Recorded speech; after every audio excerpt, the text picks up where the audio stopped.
Okay, let's check out a little bit of self-assessment now.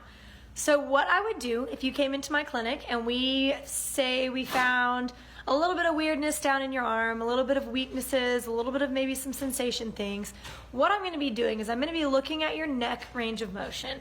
What does that mean? So I'm looking at how well you can take your head forward and how well you can take your head backwards. So what I want you to do, if you are having any of these interesting symptoms, is I want you 5 times in a row just to take your head forward, only as far as is comfortable, okay? So don't take it to anywhere where it's like, oh, that's just pain. So just go to where you can come down, maybe that's a little weird, and then you come back up. Pay attention when you do that about 5 times if anything changes in your arm, okay? And then what I want you to do is we're gonna test it the opposite way. You're going to be coming back 5 times. So I can tell you on myself, when I go back, all of my symptoms on the right that I typically experience start to get reproduced. I start to feel a little funky down towards the top of my shoulder blade.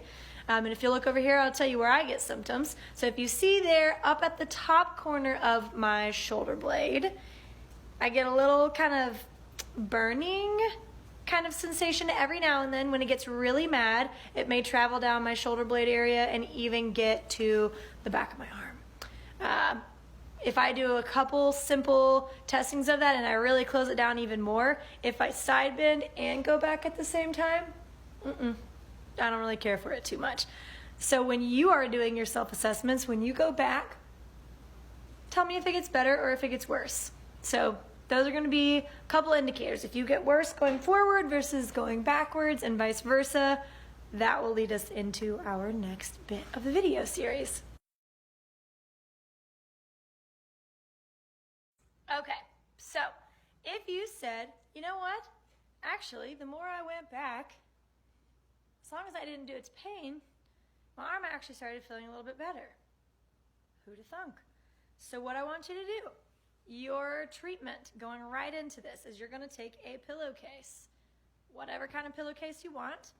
I like to twist it up a little bit just so I've got a smaller piece that's going to go against my neck. It's going behind my neck. Okay, so get the mane out of the way. You want to start pretty low, and when you're pulling, it is only enough to give your neck a little bit of support. You're not really cranking yourself forward. So just enough to have a little bit of support, and you are just going to be tipping your head over the pillowcase, giving a little bitty bit of pull. Show you from the side. So just a little bit of pull just to feel the tension, and I'm just tipping to where it's comfortable, and I'm coming back up. Never tip to pain, pressure only. Okay, so I am going to do I like to do about 10 to 15. So what I do is I usually do 5 pretty low. When it's really low, I keep my chin down. Tipping my whole head all the way back is just a lot to hold up, and it actually irritates mine. That feels good though. Okay, then I come up a little higher, and I'm tipping, just tipping. Going right over the pillowcase. Then I come up a little higher. If it feels like you need a little boost to get your neck going back in that type of direction, you have options here. So you can be holding and you can actually go up at the same time to kind of help just promote that direction. If that's bothersome to your shoulder, that's fine. Just kind of hold here and just tip. Okay? If on the contrary, when you were going forward, it actually felt like it was taking a little bit of pressure off. Maybe it still felt like a stretch, like I don't love it, but my arm actually feels a little bit better. So that could fall into the category of a little bit more of a pinched nerve type deal. I try to steer clear of solid black and white, this is what's going on with you, because normally there's multiple things going on. But if you have a little bit more of a pinched nerve, we're going to look at it a teeny bit differently. And instead of applying more pressure by tipping back, we're going to give it a little bit more space. So if you can see over here, when I tip my head forward, some of that space in the back of the spine opens up.